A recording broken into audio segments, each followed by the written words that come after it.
Hi everyone, I'm Havovi Patel. I'm an executive coach and an HR consultant.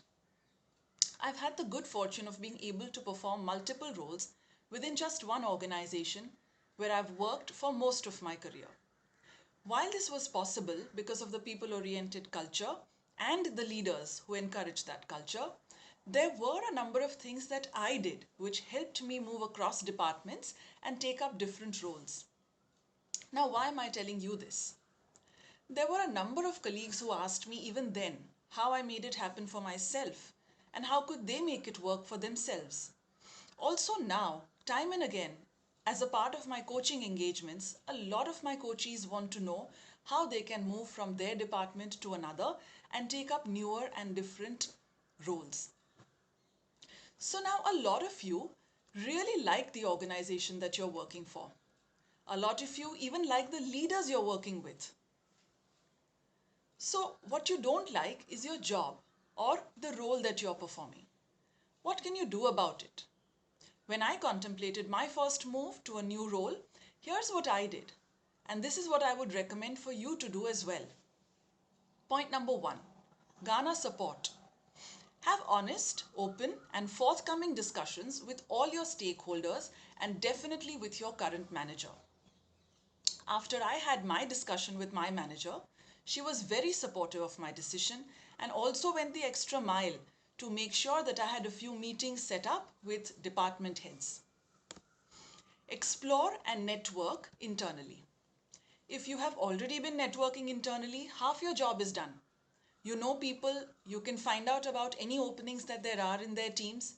But even if you haven't been networking, don't hesitate to take up this opportunity to fix meetings with department heads and have a straightforward agenda of exploring opportunities in their teams.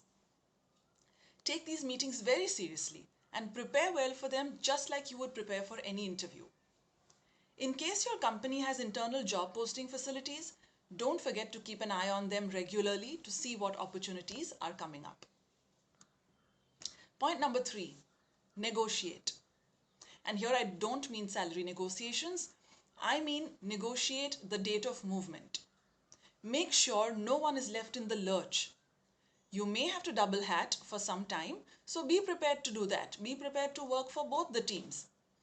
While the new opportunity and the opening may be urgent, don't forget that your current team needs you too until they find your replacement. Point number four, be patient. Opportunities don't come often, but they will definitely surface. And if you have identified the area that you want to work in and you're keen on, then let those senior department heads know that you're interested. When an opportunity comes, they will think of you and they will consider you. Also, the fact that your manager is in the know is a big plus point. It's a big comfort for the new department head because, after all, no one wants to have bad blood and negativity internally. The fifth and the last point that really worked for me, and make sure that you focus on this, is sincerity. Until you find the role that you're looking for, keep doing your best in your current role. In fact, this is the confidence that you must give your current manager when you have that initial discussion, saying that you will keep doing your best till you get a new role.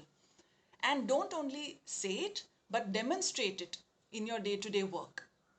This is how I've made it happen for myself, and it's definitely worked for me. I hope you can use some of this to make the move that you've always wanted to make and reach for the stars. I wish you all the best.